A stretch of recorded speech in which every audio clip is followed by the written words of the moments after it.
Hey, what's up, y'all? It's Chris back with another video from the website. As always, go to arch-usa.com, art and research culture minus hype, and you'll get a lot of information, not just on the sneaker industry and the sneaker business, but you'll get discussions on, let me scroll down and show you, documentaries like May the Lord Watch, the Little Brother documentary, which is incredible. And if you haven't seen it, you should definitely click over and watch it.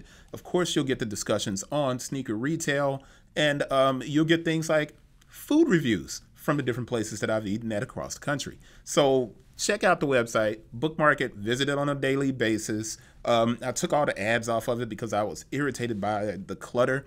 Probably going to have a brand partner within the next month or two. We'll see if that happens. If it does, you'll see it on the site. You'll see the brand that I'm partnered with, and that's a different story. Let's get to our discussion, which is on the Cavs point guard gains a New Balance. Darius Garland signs with New Balance hoops. Now, is this important? Is this good for New Balance? That's to be seen. Let's get to the post. New Balance basketball roster. Jamal Murray, Kawhi Leonard, Cameron Brink, woman basketball player, Tyrese Maxey, Lavine, Dejounte Murray. They gained a new teammate. Darius Garland's star is rising in the league. He's an incredible player. And while he's in a small market, he definitely fits the mold of the athletes New Balance has decided to partner with in hoops. So you think about Jamal Murray and Tyrese Maxey, and Darius Garland fits right in with those athletes. Now, this is the thing. In a recent discussion on this site, on Arch, basketball sneakers and how they sold were found to be seasonal.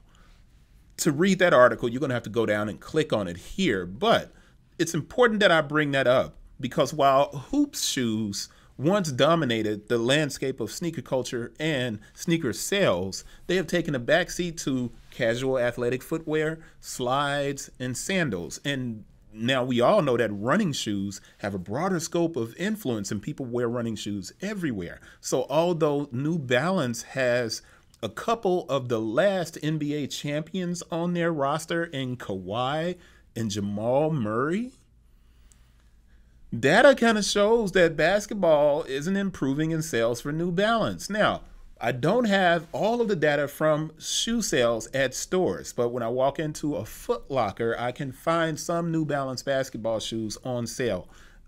Deep discount, as a matter of fact.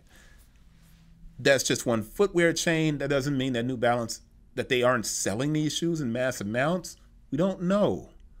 But when I did do a little deep dive research, and remember, everything I do here is going to be about the research and how I can tie it into the discussion.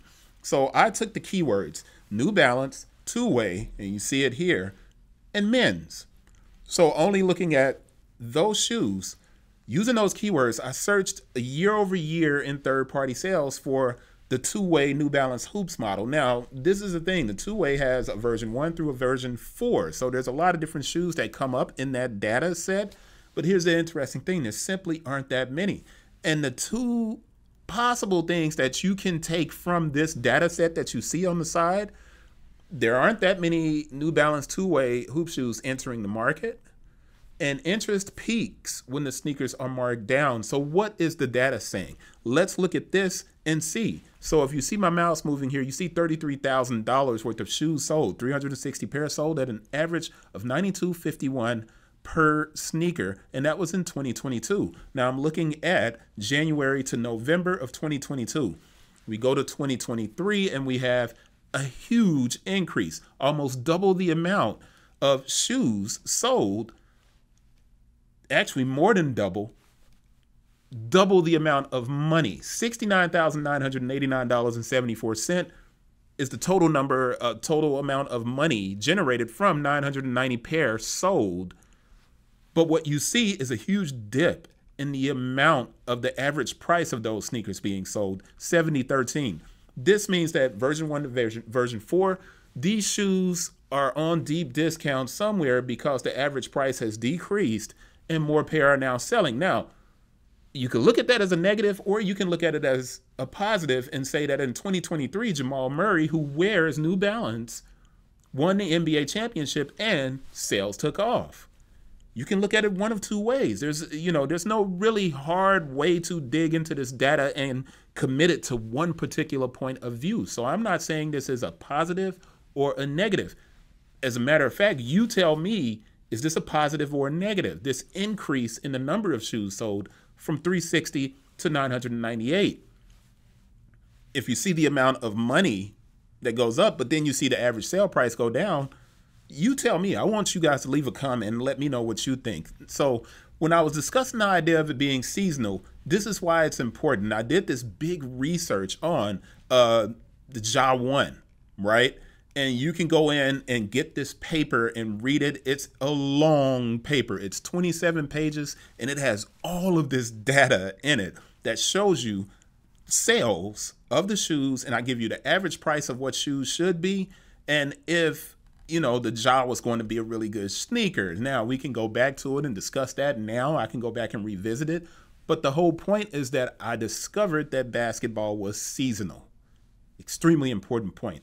In the United States, it's seasonal. So how will Darius Garland help New Balance? If you go to Darius Garland's IG, in many of the casual pictures, he's wearing Nike. Now, this could imply that him signing with New Balance is a financial play. But he's an all-star point guard. So he's got 505,000 plus followers. And the engagement on his pictures is at 10%, which is way above the industry standard, which tends to be like 1 to 3% of engagement. Athletes have more engagement than regular people, obviously, because they're rich and famous. New Balance has an athlete who is a viable branding partner. Remember, branding is different than marketing. But consider this, with Jamal Murray and Kawhi not being able to generate considerable interest in New Balance hoop sneakers, which are the best priced hooping shoes on the market, Darius Garland signing to New Balance is probably not a play to engage the U.S. consumer. Tell me if you agree with me there. China is an incredibly big market for the NBA, and Darius Garland is the type of player that is perfectly suited for that demographic. Now, why am I saying that? Kobe is the most famous NBA player in China. You know who the person is that's kind of sneaking up on that Kobe lore?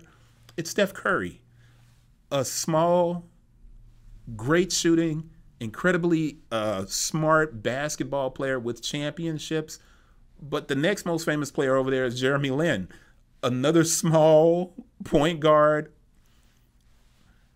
With Curry gaining ground over there, it's clear that perimeter-oriented point guards, especially one like Darius Garland with a lot of years ahead of him, that could offer New Balance a much better option than the stoic, aging Kawhi Leonard and the understated, deferential point guard in Jamal Murray. Now, I'm not being disrespectful towards Jamal Murray. I'm saying he defers to Jokic. Is this a great signing for New Balance? Any athlete with 500,000 followers is great for branding, period. But it's to be seen if Garland can lead the Cleveland Cavaliers back to relevance and get them back to the pinnacle of the sport. The guy is incredibly charismatic. He's a second-generation NBA player. He fits that mold where he's not going to be confrontational off the court, different problems. It's a perfect pairing. But will it really help? That's it for this one.